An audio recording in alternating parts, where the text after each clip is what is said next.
First of all, let's talk about ISIS and all of the refugees that Obama's wanting to let into this country.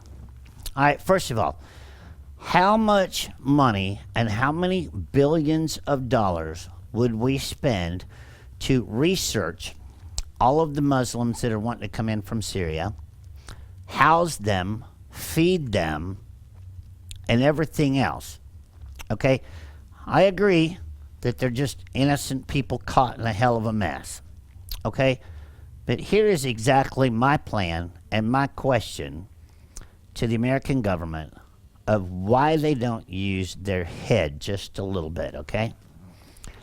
Why don't we take some of the money that we would spend allowing them to come into this country and go over there and build a huge refugee camp, okay? And then annihilate everywhere ISIS is. Come back home, let the refugees go clean up their country and take their own country back without us going back over there and spending any more money fixing their country up. Now, granted, one of the questions that was arose today in that plan was, won't a few innocent people die? Didn't a few innocent people in San Bernardino die? Didn't a few innocent people in France die? And everywhere else that ISIS is attacking or plans to attack? The U.S. military is supposed to be the strongest military in the world. And I'll never to this day understand how come we toy with people. We spend trillions and trillions of dollars toying with people and going over and making a mess, and then we go over and we spend even more money fixing it back up, so all they can do is in 10 years get stronger, come up with new organizations such as ISIS, and fuck with us again. This plan would save so many innocent people, and we could make a statement not only to ISIS, but to everyone in the world that would want to attempt to screw with the United States of America again, that we won't tolerate it. We won't take it, and we're going to come over there, and we're going to screw you up, and we're going to come home, and you're going to clean up the mess. Just like France had to clean up the mess, just like America has to clean up the mess behind 9/11 or the Murrah Federal Building bombing or anything else. Do you see anybody that causes the destruction and the chaos in America coming over here to clean up their mess? Next thing that comes up is all Trump wants to do is throw 10 million people out of this country that are here illegally. In America, it is estimated to have 11 million illegal immigrants in it. If we took and we fined every illegal immigrant just a simple $1,000, and that's not much, ladies and gentlemen. I used to have 3 working for me years ago, and they paid $7,000 a piece to Border Patrol officers to turn their head so they could get across the border safe and sound.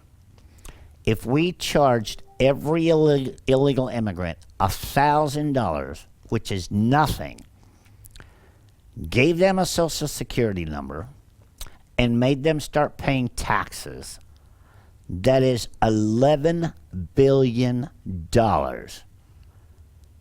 that those illegal immigrants can put back into Social Security. Have you ever been to an all-you-can-eat buffet where there's elderly people? This was one of my talks that I had today in Oklahoma City. Have you ever seen an elderly person that is on Social Security that has been caught so bad by our government of borrowing money that does not belong to our government? This money is put in there by these people that work 65 years out of their life and their employers putting that money in a federal savings account for when they get older is all being robbed. But back to the elderly people at a buffet. Have you ever walked into a buffet such as Kentucky Fried Chicken or somewhere else and you noticed an elderly person eating and wrapping up spare pieces of chicken and corn on the cob and other food and putting it in their pockets so they can eat lunch tomorrow for free because their Social Security in this country has been robbed by the very people that we vote into office to make sure that in their golden years they are taken care of. Another thing that I would like to talk about is the political monsters, ladies and gentlemen. To run a campaign such as I am running on such a fine line budget of nearly nothing, it is going to be the hardest campaign anybody in this country has ever done. For the simple fact that everything that I am against that's going on in this country is going to affect a politician's pocket and income. They should make illegal any kind of lobbying to give money to a politician to vote on a law in this country that you call Free America that affects your lives without you being able to vote on it. It should be illegal for any kind of a special interest group, whether it's the ALF, PETA, the Humane Society of the United States, or any kind of a tree organization or a people organization, to be able to politically donate money to a politician's nonprofit foundation. And that's the loophole, ladies and gentlemen, that a lot of people don't understand about nonprofit foundations such as the Clinton Foundation. They are donating millions of dollars to these nonprofit foundations that are ran and owned by politicians in order to make votes that affect your lives. It should be illegal for Congress to be able to pass a law giving them raises, allowing them to be paid the rest of their lives, allowing them to receive free health care the rest of their lives, even if they're voted out of office. That is no different from you being fired from your present job and receiving a paycheck the entire rest of your life. Anytime that a law is voted to be able to be passed to benefit a politician in this country, should be up to the people's vote. It shouldn't be up to the Senate, the House, or the Congress. It should be you and me, the American person, that votes to decide how much they get paid, how many paid holidays they get, how many sick days they get, and how much health care they get.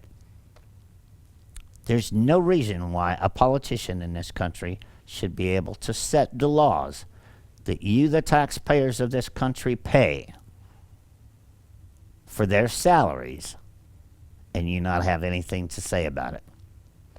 The last thing I'd like to comment on for tonight, it is not a privilege to live in this country and be free. It is your right to live in this country and pay taxes and be free.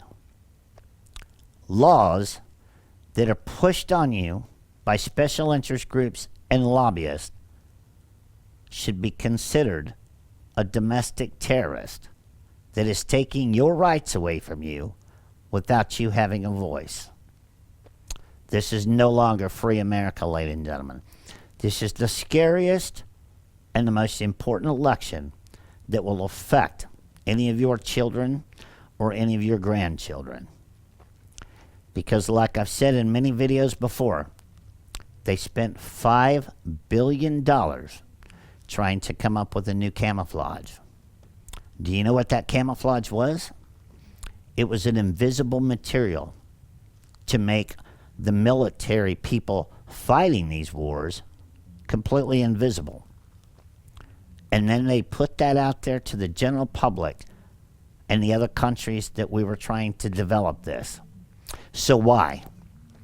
You can have all of these countries fighting invisible people, shooting at what? And when that doesn't work, ladies and gentlemen, this is going to end up in a push-button war. So if you think that after this election that your children and grandchildren will have a future in this country for 30 more years, you really need to wake up. It's not just the terrorists that are dangerous to our future. It is our current politicians and the inventors of some of this stuff that will lead us to the most destructive war this world has ever seen. My name's Joseph Maldonado, otherwise known as Joe Exotic, ladies and gentlemen, and I am running for the President of the United States. So get on www.joeexotic2016.com, ladies and gentlemen, and share your voice and start getting your people and your friends to wake up. Because what I've seen from traveling around so far in just a short time I've been doing this, the American person has given up. They don't even vote because their votes really don't count. It's all decided on electoral votes and who the news media wants to cover and who the news media doesn't want to cover. They don't want to hear the truth that I have to say. They don't want to hear the truth of how hard your life is to get by on Social Security and trying to make it by with a paycheck and pay all of the expensive bills that they keep piling upon us. So there's some food for thought, ladies and gentlemen. I'm just a normal, everyday person, just like you. I've worked for 52 years of my life to get where I'm at, and it's slowly being stripped away, not only by our government, but by our courts, our judges, crooked lawyers, and a whole thing to add up to that. So, choice is yours. Whether you want to continue to live in a country where you are basically a robot of the politicians and a robot of the special rights groups and special interest groups and the lobbyists of this country, don't vote. But if you would like a change in this country, let's get online and start being heard. I'll see you tomorrow.